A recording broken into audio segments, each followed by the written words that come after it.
Hello everyone, welcome to Manika IAS. Let us start our discussion with respect to daily news analysis for 9th of February. So let's first see the topics that we'll be taking today.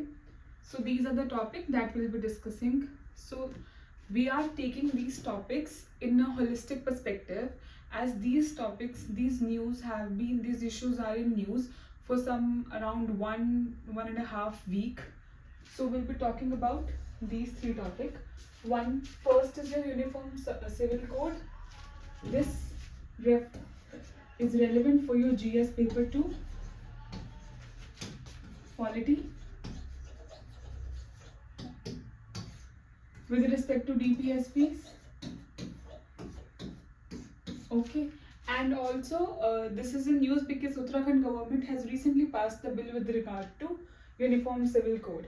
And then we'll be talking about India-Srilanka Fisherman issue. Here we'll be talking about the recent issue.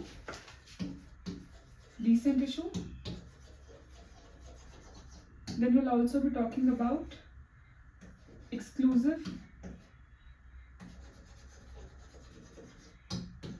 economic zone. How is it divided between India and Sri Lanka when it comes to the fishing activity? Then payment bank of Paytm. So this issue has been in news for last 2 months approximately, and there are corrective measures which have been taken in past 3 years, but still we'll be talking about what are payment bank.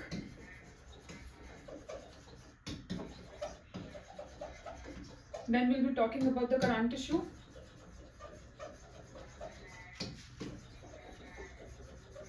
Here we'll also be discussing about UPI payment interface and your nodal banks.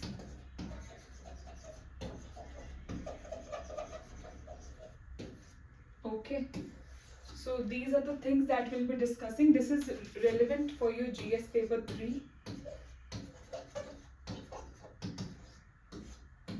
Economics. So these are the topics that we'll be discussing today in detail. So I hope you will get a useful insight after reading what we'll be discussing now. See, let's take up the very first topic, which is your uniform civil code. So uniform civil code, as we have discussed, has the Uttarakhand government has passed the uniform civil code bill. Okay. Now you must know this is the first state in India in the post-independence era that has passed the uniform civil code. Only Goa, during the time of Portuguese only, they had uniform civil code. So, but it is pre-independence.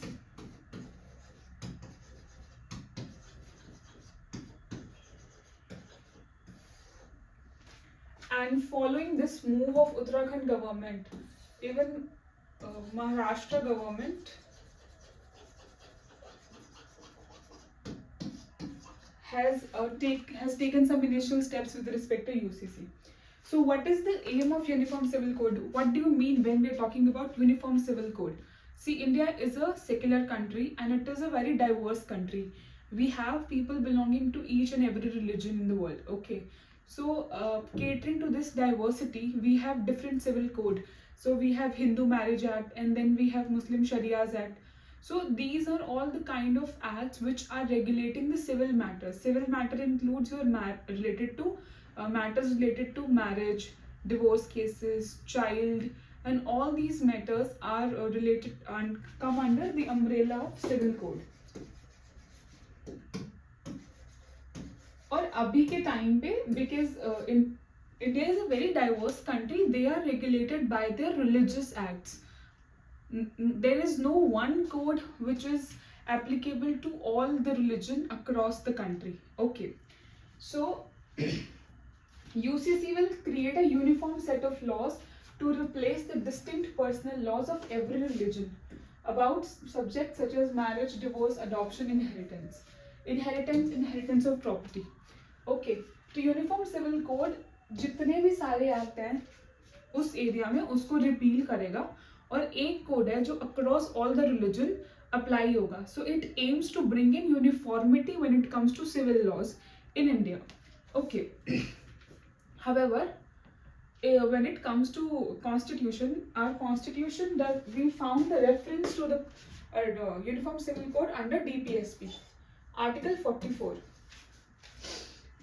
DPSP, as you all know, are directive principles of state policy. Okay, so directive principles simply means these are the directions given to the government so that they can take steps in that direction, but they are not enforceable. That means you cannot take it, and they are not enforceable as well as non-justiciable.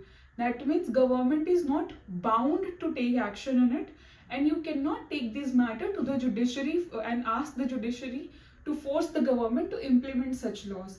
They are sheer directions. Okay, directions है ना, rule नहीं है ना जो implement होना mandatory है, direction है. These are the aspirations. जब कॉन्स्टिट्यूशन फ्रेम भी किया गया था, they were certain fundamental rights and there were certain DPSPs. DPSP was, this is the vision if you talk about future of India. Okay, this is where you see India moving, and why they were kept separate from the fundamental rights was because considering the current diversity at that time, contemporary diversity, then the financial restraint and the kind of communal clash that was going on. So accordingly, there were many things like equal wage, equality, and all these with respect to work and judicial services. They were kept under the bracket of DPSP. This is what we envision. And fundamental rights were the bare minimum things that if an individual is staying in an independent India, these are the necessity. Without these fundamental rights, we cannot move. But DPSPs were directions for the future of India. However, so far, government has not taken any concrete step in application of Uniform Civil Code, but Uttarakhand government has taken now this step to frame the Uniform Civil Code. So first of all, let's see what were the constitutional debates. Like we have seen कि हमने generally DPSPs क्यों बनाए थे, but let us now discuss कि UCC को, uniform civil code को DPSP में क्यों रखा गया, फंडामेंटल राइट्स में या किसी और प्रोविजन में जो एनफोर्सिबल थी वहां पे क्यों नहीं रखा. Let's see the constitutional debates around UCC. So there were two type of arguments, one which were against putting them in DPSPs and other was in favor of UCC कि UCC होना क्यों चाहिए, और दूसरी थी कि क्यों नहीं we should make it enforceable. Okay, तो जो लोग बोल रहे थे कि why it should not be made enforceable, because अगर हम यूसीसी लाते हैं it will dilute the rights of religious minorities in India and destroy the diversity. As we have discussed, India is a diverse country and we do have religious minorities. And what are those religious minorities? So this is a question. There are 6 religious minorities in India. You have to find out, because we have discussed about this many times when we were discussing about minority issue, Aligarh Muslim University. If you have been following, comment in the comment section like which are the 6 religious minority groups in India.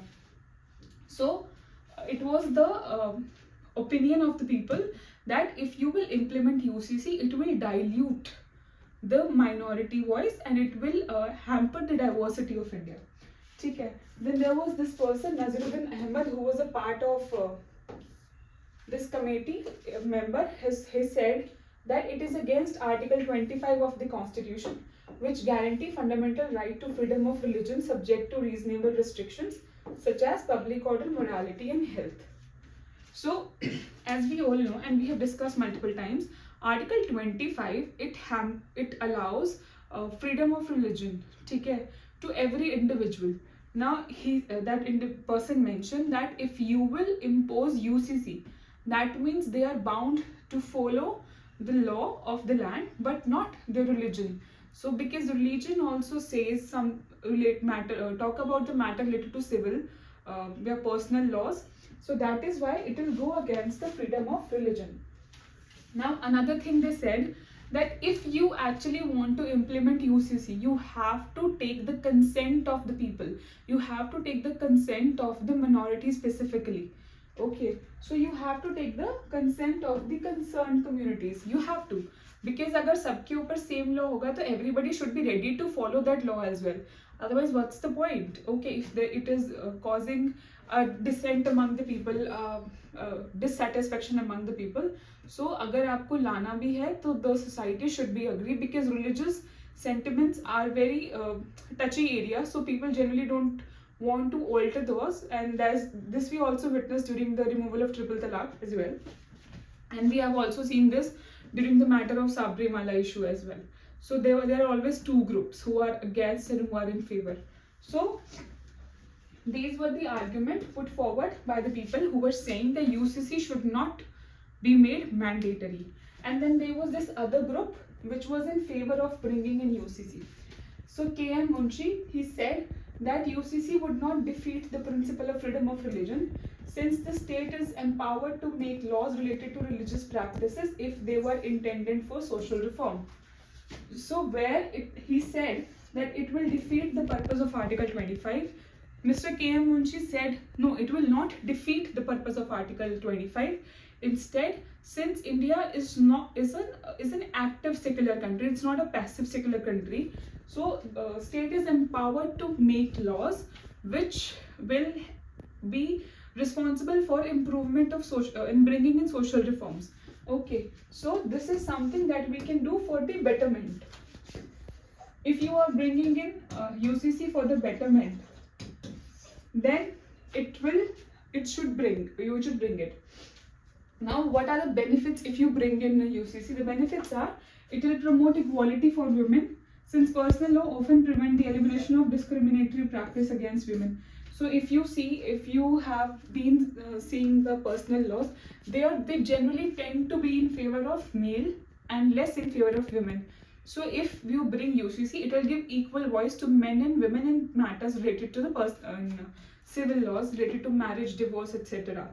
So this is where it says that UCC will benefit women. Okay. So when you talk about Dr. B.R. Ambedkar, what he said was, although UCC is desirable, it should remain purely voluntary in the initial stages. Okay, considering the communal clash in India at that time, considering the diversity and considering the naive nature of the country. Now he said, provision was merely recommendatory. It should be upon the citizen.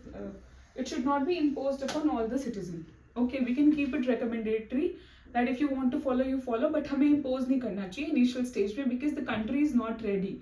See, किसी भी state के अंदर, किसी भी country के अंदर social reforms तभी value रखते हैं if the people who are living there are ready to take it. Say for example, let's take the example of British India. What happened during the British India? During British India, the British tried to reform the socio-religious laws in India, cultures in India. After, like, if you see Raja Ram Mohan Rai, he was there for women empowerment, and then on his convincing and the revolt that he took, the path that he took, his convincing strategies, he convinced William Bentinck to pass law banning the sati, which was a very good social reform, है ना? And there were many such social reform, like property inheritance के related. There were good laws which were brought in. However, since it was not inclined with the ideology of people at that time, it was one of the major reasons of 1858 revolt as well. So people went against the British. Okay. So what does it show? That social reforms are only successful only when society is ready to accept this. Say for example, as we discussed about the British laws, right? Now let's see Supreme Court. What the Supreme Court has so far said with respect to UCC. So in 1985, the Shah Banu Begum case. So this is an important case to remember. It is a matter of regret that Article 44 has remained a dead letter and called for its implementation. ठीक है? So Supreme Court has said, because we have seen triple talaq, and there were many sort of such provisions which were against the women's rights. So Supreme Court said that it is saddening for them that it is still dead. the provision of Article 84 has not been, 44 has not been implemented so far. So it was in favor, and it said that it should be implemented. But Supreme Court is a judiciary body. It is in the hands of legislature and executive to basically frame policies regarding UCC. Okay. So subsequent demand were also raised in these cases: Sarla Muddal versus Union of India case and John Wellington versus Union of India 2003. So you see the diversity of cultures. Okay, Hindu, Muslim, and then you have Christians. So this is the diversity from where the demand was coming. Okay, but it is not necessary that all the people of these cultures are demanding this. No, but there are certain people who approach the Supreme Court from different cultures, right? Then again, 6 petitions were filed between 21-22. That means in last to last years, seeking uniformity in divorce, maintenance, and alimony laws on the ground that discriminate against women. Thereby, they also violate Article 44, Article 14, which is your right to equality, and Article 15, right against discrimination based on religion and gender. So, however, Supreme Court, in a bench headed by Chief Justice of India, D.Y. Chandrachud, he dismissed these petitions by saying that the issue fall within the exclusive domain of the Parliament.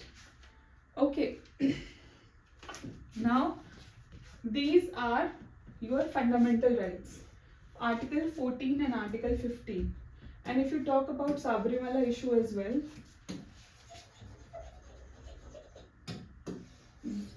the verdict was also in favor of the women because it was violating Article 14, right to equality.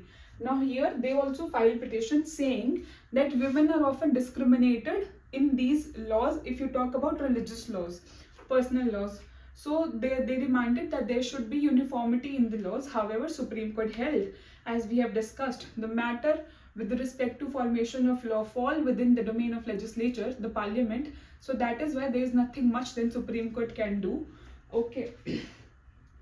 Then in January 23 again, there was a petition filed by members who were against the UCC committee formation for the UCC by the Uttarakhand government, and because they framed the committee to implement UCC, and the Supreme Court again said that it falls in the domain of the state legislature. If they want to frame laws regarding to the marriages and everything, that they are free to do that. It's up to their will.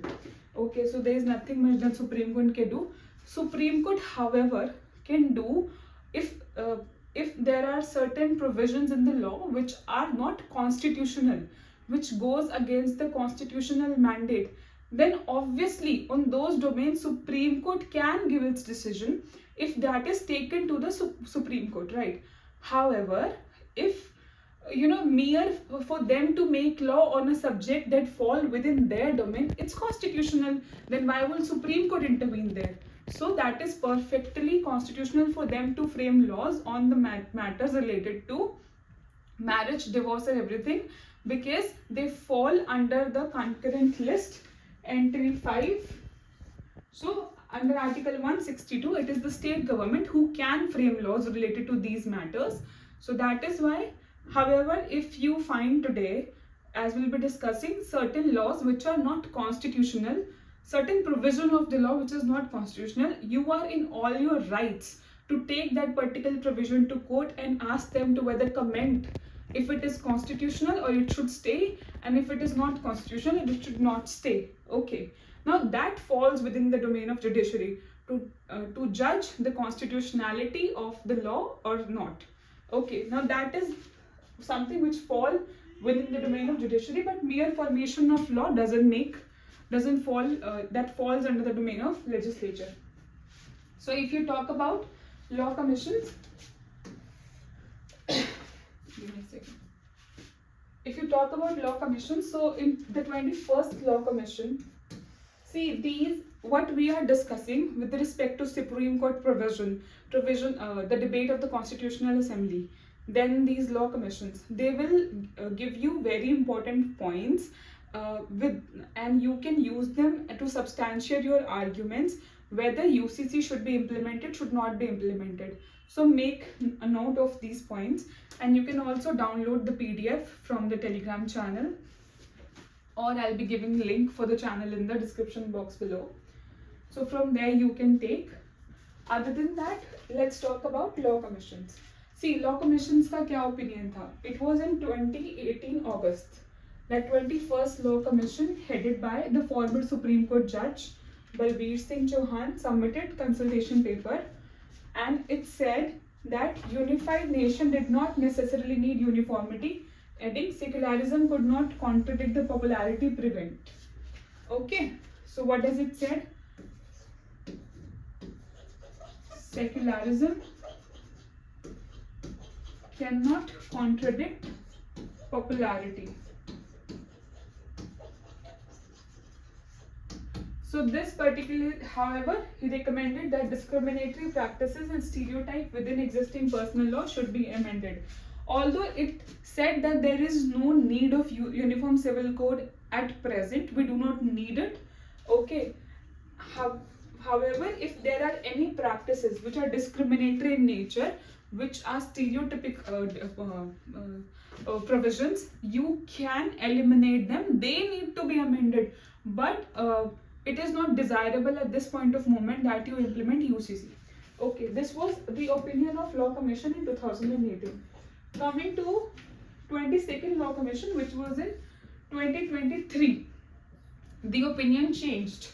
The 22nd Law Commission, headed by Justice Rituraj Awasthi, issued a notification and said that they should implement UCC. Okay. Now, let's move to the next topic, which is Sri Lanka fisherman issue. So I hope UCC for now for you is clear, but I think we missed the discussion of Uttarakhand bill. So Uttarakhand basically has taken very positive steps when you talk about removal of some practices which were discriminatory from various laws, like triple talaq, and these sort of methods were eliminated. But there was one bone of contention which was highlighted so far, that the Uttarakhand UCC tried to formalize the live-in relationship, and the couples who are trying to move into live-in relationship will now have to register before they move in. So although the good part of it, they have legitimized children born out of live-in relationship, and in the times when you have deserted the other person, you have to pay, as alimony is paid during divorce. The money has to be paid. However, there are two problems with this. It defeats the entire purpose of live-in relationship, and it eventually give it equal. The formalization put it in equal place with marriage. Second thing is, it is an unnecessary intrusion into the privacy. So it goes against the right to privacy under Article 21. So we might see in future that these provisions will be taken to the Supreme Court, and we might see a judgment on this. So if at all this happen, we will look forward to it, and we'll discuss the pros and cons and the discussion with respect to constitutionality of these provisions if at all the matter is taken to the Supreme Court, which is likelihood. So now let's move to the India-Srilanka fisherman issue. So what has happened recently is, so it is second time in this month that this is happening, that Sri Lanka has arrested 19 fishermen, out of which 17 were from Tamil Nadu and 2 from Odisha. Another thing is, this is the first time that fishermen from Odisha also have been arrested. So far the issue was with respect to the fishermen in the area of Tamil Nadu and the surrounding island states. Now, what is the issue? See, so they say, Sri Lanka says that the people of Indian origin, when they are fishing using their machines, the boats, the boat that they are using, they are intruding into our area, and that is an unnecessary intrusion into the livelihood of the fishermen of Sri Lanka. So if you go back few years, this was a continuous exchange from both the sides, okay, arresting of fishermen. But however, there were certain provisions which were the mechanism which were put in place, as a result of which there are less arrests and negligible arrests which are made from our side, but many arrests are made from this side. So if you talk about this year, they have already arrested more than 70, 69 or 70. They have arrested 69 or 70, excluding this. And if you include this, the number will reach to 18 to 90 fishermen which has been arrested. Okay, so and in the last entire year, the number was 240. So if you contemplate the number for the year, it's going to be very high. So as a result of which, oh, this is it. This year, now it is impacting a lot of people, and the demand from Tamil Nadu government is also coming to deal with the state government of with the Sri Lankan government to release the fishermen. Another issue is they are confiscating the expensive fishing net vessels this year, and 10 boats were seized. And when they were returned, the most of them were not in seaworthy condition. So not only it is impacting the people, it is also impacting their livelihood, because their property has been damaged by them. Okay, so this is also another issue. So this will impact the economic living standard.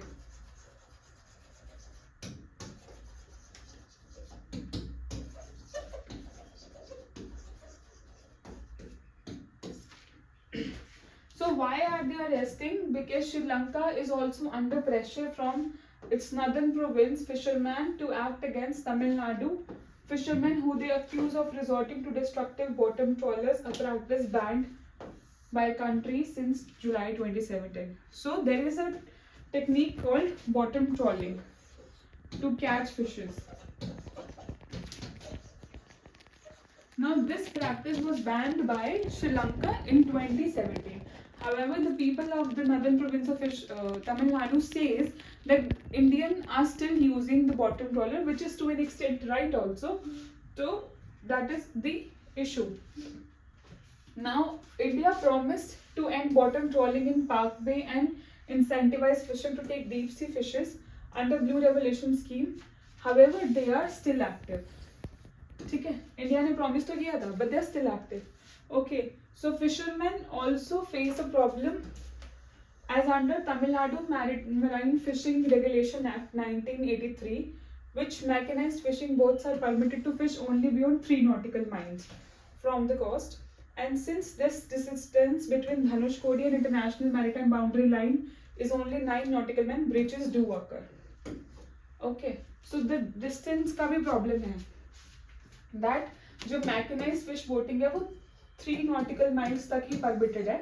However, since the distance is only 9 nautical miles, so it is very difficult, because sea के अंदर कोई bifurcation तो होता नहीं है, that they can literally pass into the areas of Sri Lankan waters.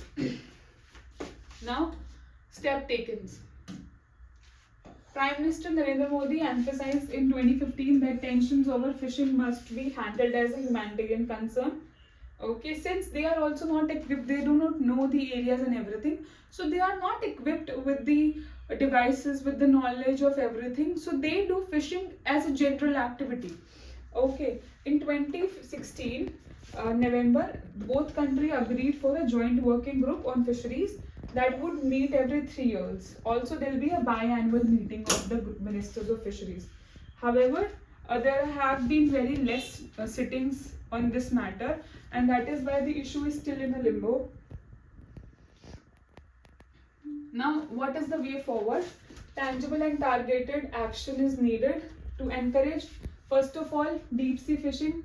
Bottom trawling को बिल्कुल ban कर देना चाहिए, and it should be dealt with compassion and periodic talks. Okay. Now this is your maritime waters.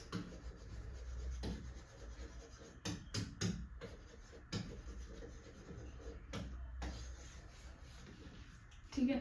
So if you see how the waters are distributed, so this the baseline से land वाला वो जो water है वो internal waters में आता है.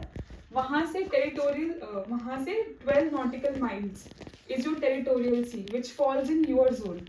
Then you have 12 nautical miles का contiguous zone, and from here this is your 24 nautical miles. and then from territorial sea के end से 200 nautical miles is your exclusive economic zone. However, if you see, since due to the proximity between India and Sri Lanka, India proximity, you do not have this 200 nautical miles exclusive economic zone for a country, so in which the fishing is allowed. So how do? They the gap is very less, as we have discussed. It's only 9 nautical miles. So what do? They have decided that 50% of water will be used. Okay, that's a mutual agreement. However, and that's where the problem lies, because both of them are in the same waters, and it is very difficult for the fishermen also to decipher. But it is more about the technology. If we can upgrade the boats, we can give them the technologically equipped, and these kind of deep sea fishing encouragement should be given to them, so that these kind and bottom trawling should be given up, because it is banned in those waters. So that will help in improvement and solution of these fisherman issues. Okay. Now let's move to the most talk about topic in the recent time, which is your Paytm Payment Bank issue. See, Paytm is an app which help you in doing UPI payments, and it also has a payment bank. Okay. So why it was in news? Let's see that. Reserve Bank of India has barred, which is your Bankers of Bank, barred its payment bank subsidiary Paytm Payments Bank Limited from obtaining further deposits, top-ups in accounts or wallets from January 29. It was after an audit report revealed persistent non-compliance and continued material supervisory concerns in the bank. So the reason here is persistent non-compliance and continued material supervisory concern in the bank. Okay. Now it was also barred from onboarding new customer in March 22.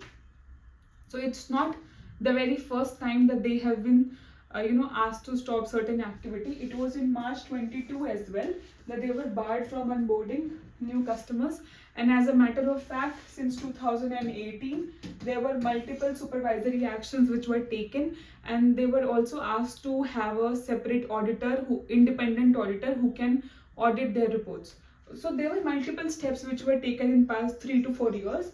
However, the recent is the most stringent type of punishment kind of a thing, where the Paytm Payment Bank Limited, that is the Paytm's bank subsidiary, has been barred from taking any deposits. It cannot take any deposits, any top-ups in accounts and wallets. Okay, so you cannot even use the Paytm wallet. So if you see what is the RBI has instruction और इसका impact in general public किस को कैसे होने वाला है. Top-ups in prepaid instrument is also barred, that you will not be able to use FASTags. National Common Mobility Cards. Present customers would however be allowed to use existing balance to avail the services.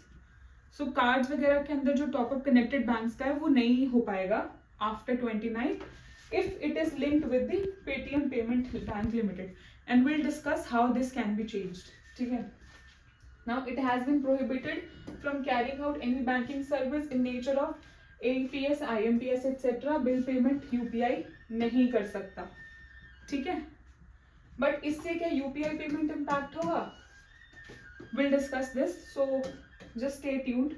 Now it has also been directed to terminate at the earliest or before February 29 nodal account of its parent company Paytm Payment Service, and it has to settle all pipeline and nodal account transaction by March 29.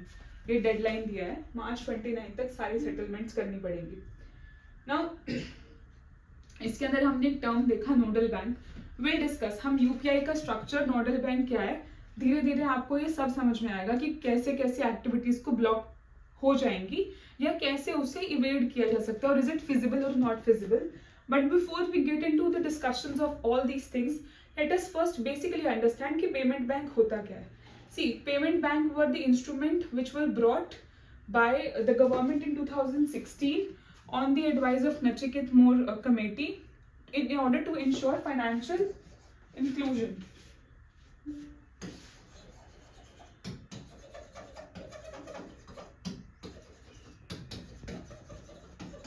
So that you can reach the nook and corner, because there are small banks, you can move it. Unka structure same hai, they just can't take deposits and they cannot give credit. So that is the difference between the two. However, prepaid instruments mein they can give, prepaid money they can give. So it was introduced for financial inclusion and by RBI on the advice of Nachiket More committee in 2016. This is the basic premise of Paytm Bank. Now, objective kya tha? As we discussed, financial inclusion by providing banking services to small depositors, migrant laborers, low-income households, and other underserved segments of the population, so that you can reach the nook and corner. Because we were on the mission of digital India, and it got even widespread post the COVID pandemic. Now, services क्या क्या है? They can accept deposit, okay, issuing prepaid instrument and debit card. Debit card they can, but credit card they can't, because that is a kind of loan. So they are not allowed to serve any sort of loan. However, they can do it. They can do lending activity with a third party, but on its own, a payment bank cannot do that. So they facilitate money transfer and remittances. What we use Paytm for? To transfer of money. So that is something that can be, money transfer is allowed, deposit up to a limit, which in turn is I think 2 lakh rupees when it comes to Paytm. Then issuing prepaid instrument and debit card they can issue, and they can providing payment and settlement services including mobile banking. That's what we use Paytm for. Okay. Now, if you see restrictions kya hai, as we discussed, they cannot do any lending activity. So loans or credit card to nahi de sakta. ठीक है? Or they cannot accept deposit exceeding a certain limit from a single customer. Investment in financial products like mutual funds, insurance is also restricted. ठीक है? Ownership क्या है? Payment bank can be owned by entities including telecom companies. Here you have Airtel. You have Airtel Payments Bank. Then business houses and non-banking financial companies. So Paytm and all these. However, entities with an existing non-banking business are not allowed to set up payment bank. So these are the one who can set up the payment bank and who cannot set up. Airtel Payment Bank, Paytm Payment Bank, India Post Payment Bank, and these are the example of payment bank in India. Now, if you see the issues kya hai?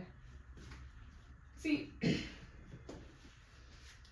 I'll just take you once through the nodal bank. See, now let's here first see what are the nodal bank. So this is, you are a customer, ठीक है? You will, let's first see the UPI structure. Just give me a second.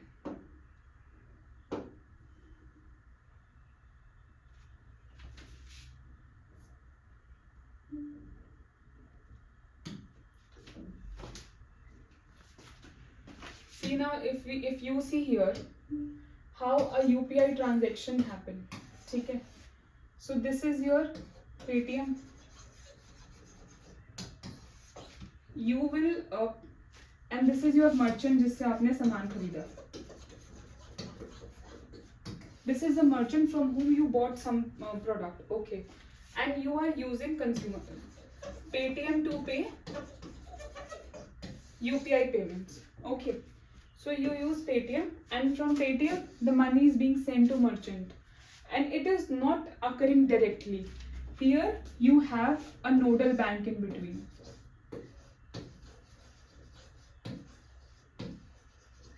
Now what is this nodal bank doing?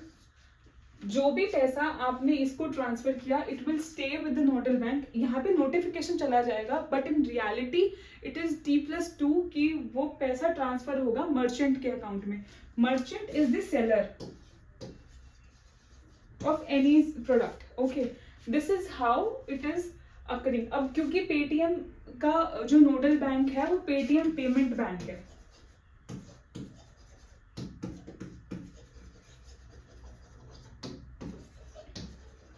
सो अगर आपने किसी ने भी UPI ID बनाई है @ के बाद जो भी लिखा आता है that is your nodal bank account. ठीक है. If you have a UPI ID with Paytm then your it comes like Paytm @ and if you have it with phone pay you comes like YBL, right? YBL means it is with Yes Bank. HDFC का sorry GPay का HDFC है. and if you see Amazon का APL है. Amazon का APL मतलब Amazon payment bank. Okay, सो इस अगर आपने ट्रांजैक्शन इस नोडल बैंक से बंद कर दिया तो UPI transactions will get impacted until and unless जो पेटीएम है somehow transfer its nodal account to any other account before 29th of February. It can be to Yes Bank, it can be to HDFC Bank. अगर वो nodal bank अपना transfer कर लेते हैं उसके लिए यूपीआई आईडीज चेंज होंगे, QR codes भी चेंज होंगे. एंड ऑल्सो जो मर्चेंट है they also have an account with the Paytm payment bank. They will also have to shift their account and this all has to be done by the Paytm before 29 February if they want the smooth transaction of what is going on right now. If they will manage to do that because it's a huge chunk, some 30 billion, so if they can do that then it is possible. Other than that it might impact the UPI payment as well. So if the nodal bank has been cancelled, so this is the current scenario. Now let's move back to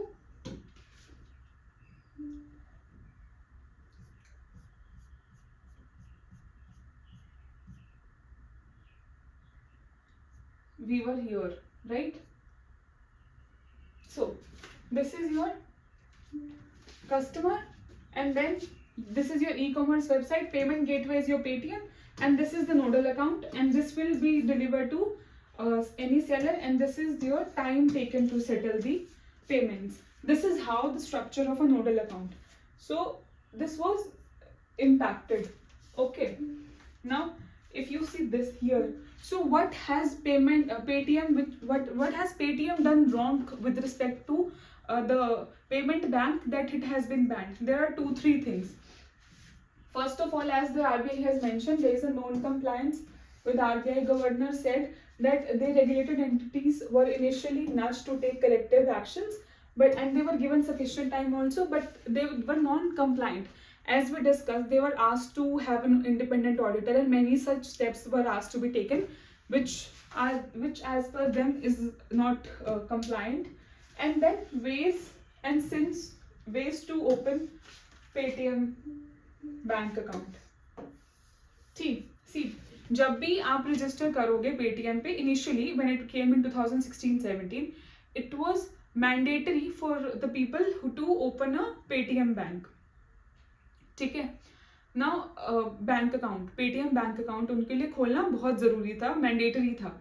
तो और they started giving incentives also later on merchants को कि if you will open you will get some 50 rupees if you will allow. As a result of which a chain reaction बनना शुरू हो गया कि इन्होंने 50 बंदों के खुलवाए, इन्होंने 50 बंदों, a chain started developing to opening bank accounts. However, the intention was pure that they wanted higher penetration of financial services in nook and corner, but the incentive they gave were misused by the people due to the flaws inside it. And as a result of which it was found that the consent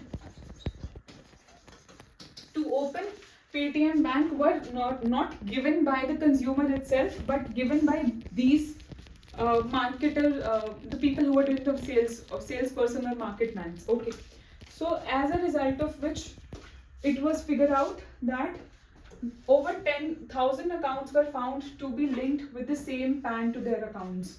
So this also create a concern about money laundering. So एक तो irregular and non-consensual bank opening. ठीक है. Also, if you see 10% stakes in the Paytm Payment Bank belongs to China. And this was also find out that some 1,000 accounts were linked with the same PAN.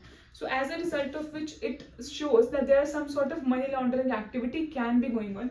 However, there are still investigation going on this part. But we are yet to see how it is going to happen. But since China's involvement is also there, so 10% stakes are with China, it is also speculated that the intention could have been a data theft from Indian financial services, right? So that is why there is a ban on the Paytm Payment Bank as of now, and we will see how they'll move out of this. The thing that they have to do is to shift their nodal bank to some of the established banks like Yes Bank and HDFC, because only these are the banks who have the infrastructure to actually cater to the services of some 30 million people who they were providing services to. So that is one thing that we'll be seeing. So this was it with respect to the issues with respect to the payment bank. Now let's see the impact. We have already discussed this thing. So again, this thing, it could impact 300 to 500 crore on its annual EBITDA. EBITDA means earnings before interest, taxes, depreciation and amortization. So it can cause a 300 to 500 crore debt losses to Paytm. So we'll be looking forward to this, how the things will be turning out. But I hope the concept which is important from the UPSC point of view, that is what are nodal accounts, and you know how it is functioning, and you have a clear conceptual clarity with respect to the UPI payment and interface, and what are payment bank. These are the three things that you should know. What are payment bank?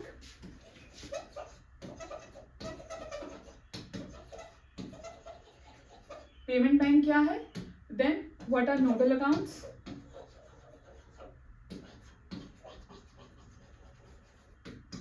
ठीक है? And then the UPI. So if you know these three things, you are done with your needs with respect to the exam. That is something that you need to know for your exam. So this was it for today. I hope you have understood the topics. If you have any questions, you may please ask